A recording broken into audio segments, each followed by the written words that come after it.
Good morning! Good morning everyone! Yan, magugasan ng mga plato. At the same time, is magpapastol tayo ng kambing. Yan. Yan, nakabota pa siya guys. Let's go! Samahan nyo kami magpastol ng kambing dahil anong oras na. Yan yung paborito kong dalaw dahil hindi sila maarte guys. Pastolan natin sa hacienda. Hacienda nila. Samahan nyo kami guys. Bakit pag ako nagpapastol may dala akong mantilyo? Pag ikaw hindi. Day off natin magpastol ngayon guys.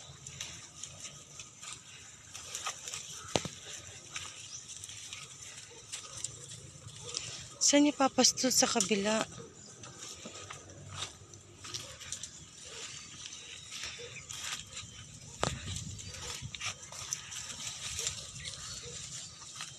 Baka tanong dati na may sign, di mo? Ito lang din naman pala. Umikot pa tayo guys. Siya na lang iikot.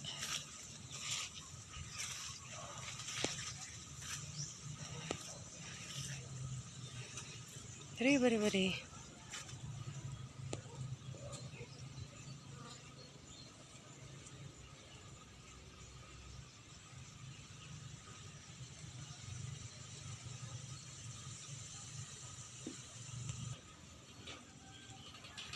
Doon yung isa guys.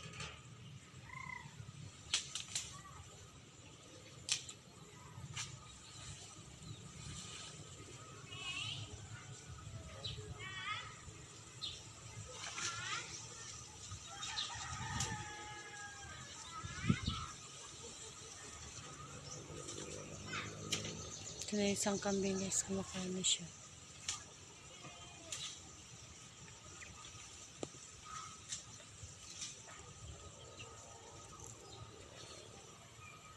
Pastol muna natin sila bago mamaya umulan. At least nakakain man lang sila kahit papano. Chine-check niya kung pwede doon ipastol yung iba. Kain lang kayo. Doon, nagtatawag na yung ibang kambing guys. Buti hindi nasayang yung iba guys. So, na-harvest na nila yung ibang bunga. Ito yung mga panibagong bunga na guys. Yung kakabalot lang nila nasa 6,000 ata na plastic to guys. Madami kasi. Kukunin niya yung mga ibang kambing guys. May 3 pa kasi doon. Ayan siya.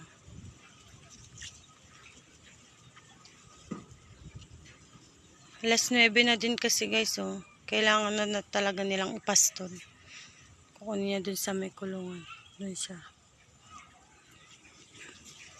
Alam niyo ba guys, yung aso ko yung itim, si Negera. Tatakot ako kanina kasi bigla na lang siyang yung kumbaga parang nawawala ng pwersa yung tuhod niya, yung mga paa niya. Parang nalulumpo siya. Sabi ko, wala na nangyari sa kanya. Yun yung isa.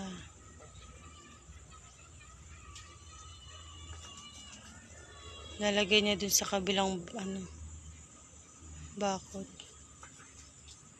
Pag ako kasi magpastol guys, natatakot ako. Syempre hindi naman ako taga dito as in, 'di ba? Mamaya magalit yung may-ari diyan sa kabila. Pag ako nagpapastol dito lang sa gilid, ganyan, diyan sa gilid-gilid, as long as walang tanim.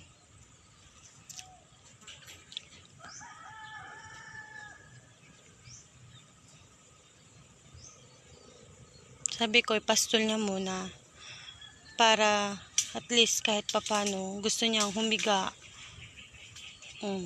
Makakaiga na siya na hindi ko na siya kukulitin. Siyempre yung oras na nasasayang, sayang na din yung para sa mga kambing guys. Mamaya mulan. Siyempre may tropical ata ngayon yung Auring ata. Kakapasok lang kahapon sa Philippine area. Yun, may dalawa pa guys. Kukunin niya yung dalawa.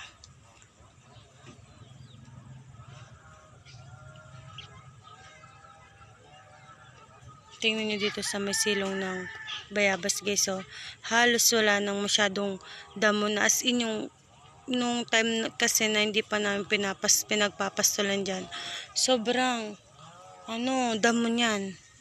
Kahit mga dito, man lang, ganyan, wala kang makikita na ganyan. Doon yung dalawa, guys. Ay, bakit tag-isa?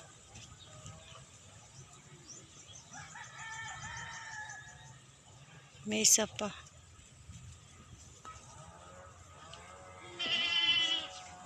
Mga kami kasi pag di nakakain man lang ng mga ilang oras ganyan, halos papayat na sila.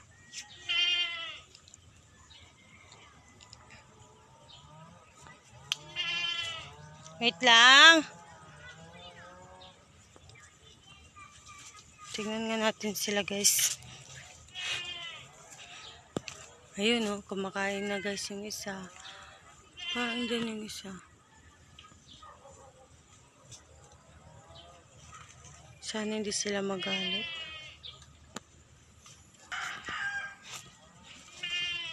Wait lang. Siya yung last, yung itim. Si Negra, siya yung last na ipapastol. Hindi siya, guys, oh. Kikita niyo yung itim. Wait lang. Ay, halos wala nang masyadong damo. Mababa na yung damo dito. Unlike dun noon. Dun, sa kabila niya pinasto. Gumawa siya ng daan, guys. So.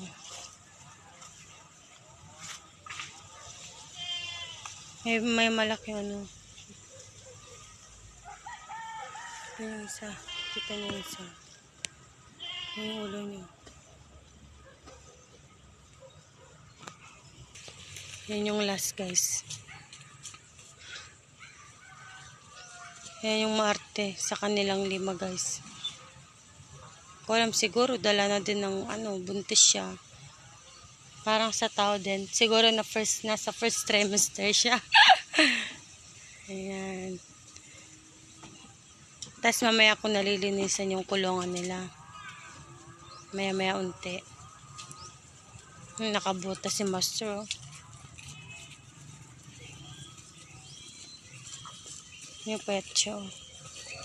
Ito pa kasi nakakakain. Yan lang, guys. Thank you for watching. Don't forget to like and subscribe my YT channel and click bell para updated kayo sa aking mga videos. Please support my YT channel. Bagong bahay ko po ito. Magbakas lang po kayo. Thank you, and goodbye. See you on next vlog.